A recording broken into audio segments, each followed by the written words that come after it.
It's been more than 15 years since the emergency landing that made headlines around the world. It became known as the Miracle on the Hudson when a bird strike forced a U.S. Airways flight to land in the middle of the river in New York City. Incredibly, all 155 people survived.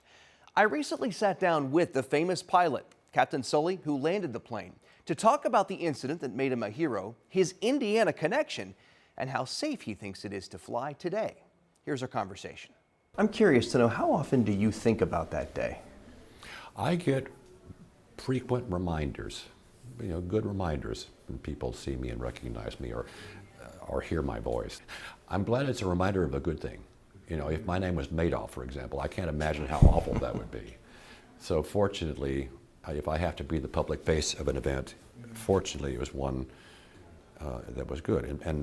And fortunately, it was one in which everyone survived. Had even one person not survived, I would have considered it a tragic failure that I would have felt deeply for the rest of my life. And so I depended on my crew and on the first responders, the rescuers, and they all went to great lengths to make sure that everyone was accounted for. Did you know when you were landing that plane that it was going to be okay? I was confident. I never thought I was going to die that day. I was confident that I could find that way to solve the problems that we needed to solve.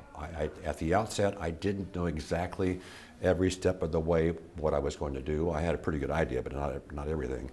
But I was confident that I could solve the problem, and I never wavered.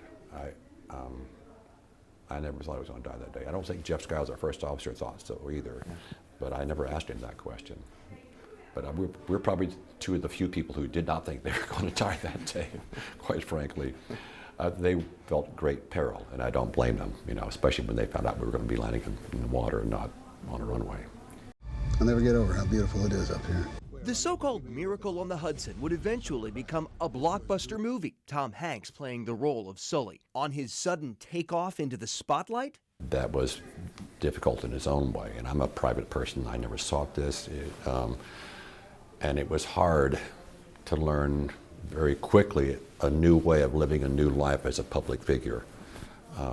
But it's amazing what you can learn to do, and a lot of good has come from it, like this opportunity that I would never have had in my regular life. 15 years after the day that changed his life, Sullenberger is still traveling the country, recounting the lessons learned. Recently with a stop at his alma mater, Purdue University, where he packed the auditorium with captivated students, faculty, and alumni. Sullenberger is also a sought-after safety expert. At a time when the airline industry has been criticized for customer service, multiple mishaps in the air and on the runway, and safety concerns about Boeing. What goes through your mind when you see the coverage of the increase in near misses and the safety issues? And are you concerned about the state of aviation safety right now? First of all, you have to realize that safety is not a destination. It is instead a never-ending journey. And so we're never going to get it good enough. It's always going to be, as we learn, we have an obligation to change and improve. So first of all, we always have things that are going to be reminders that we're not doing everything perfectly. We're not doing everything right. We haven't created the perfect flight yet. We haven't created the perfect checklist yet. So we need to pay attention to all these reminders, all these incidents, and investigate them so that we can prevent an occurrence that's worse. So it used to be that, many decades ago, we investigated accidents and try to learn from accidents to prevent accidents. Well, then we began to investigate incidents that might have led to an accident, so we prevent incidents before they can even become an incident, much less an accident. And I think now we have to go one step further. We have to prevent any kind of disruption, and that takes a lot of effort. It's going to take a lot more resources. It's going to take a lot more training and attention to detail to make sure that we adhere to best practices on every hour of every flight, every day, every week, every month, every year, every decade for a decades-long career. And that's hard to do. It's hard to make sure that you do everything exactly right and that you're aware and alert and not complacent when we have made aviation so ultra-safe. So we're almost at the point now where we're the victims of our own success. It seems like it's so ultra-safe, and it is, that we have sometimes relax and not be as vigilant as we really need to be. We have to remember that it hasn't happened yet, but it may on the next flight, or the next week, or the next month. And we have to be alert and ready to stop it before it. We have to look for the little cues, the links in the causal chain that might lead to a bad outcome, and be aware when these links in this chain are lining up and stop them, break that chain before they can lead to harm. What are the hurdles there? What are the roadblocks there? Human nature. I mean, it's hard to be that vigilant all the time. You have to remember why.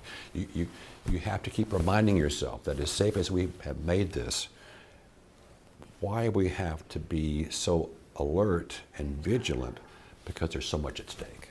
Because as commonplace and routine as aviation has become, and as much as we take it for granted, we can't forget what we're really doing when we go up together in an airliner, is we are pushing a tube filled with people through the upper atmosphere 7 or 8 miles above the earth at 80% of the speed of sound in a hostile environment with outside air pressure 1/4 that at the surface and outside temperatures to -70, and we must return it safely to the surface every single time.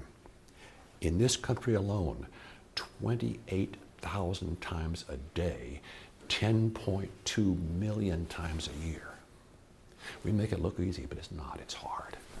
It's hard to do it the right way on every single flight every day. It has been, 15 years since that day in 2009. 15 and a half. And this auditorium was filled all these years later.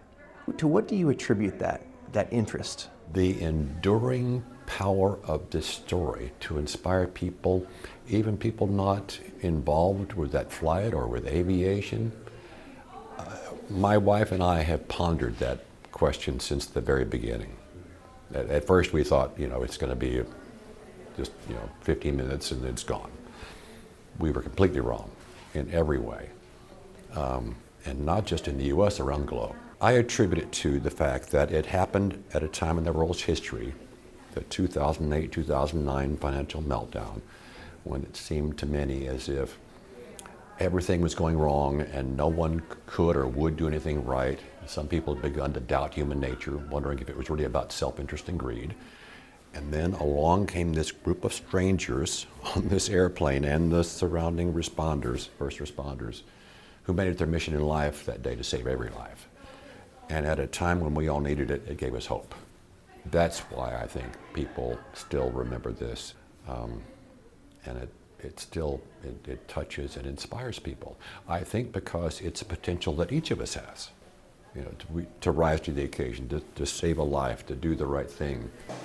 His message today for students and everyone is to find something you love and do it well. And I think, I think people, when they find something that they like and they can create a purpose for their life, then it gives their life meaning. And so I think that's part of what, the joy of life is all about.